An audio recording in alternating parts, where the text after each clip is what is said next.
Isipin mo 'to, rereklamo ka sa trabaho na meron ka, habang yung trabaho mo ay pinapangarap ng iba. Minsan naiinis ka sa anak mo sobrang kulit, pero yung iba nangangarap ng magkaroon ng anak.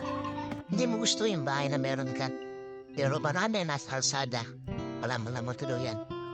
Minsan gusto mong bawiin yung sarili mong buhay, pero yung iba, gagawin ang lahat para mo buhay.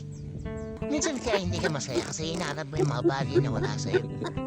Alam mo, subukan mo tumingin sa paligid mo at makikita mo na napakadaming bagay na meron sa'yo na pinapangarap ng iba. Huwag mo kasi hanapin yung mga bagay na wala sa'yo.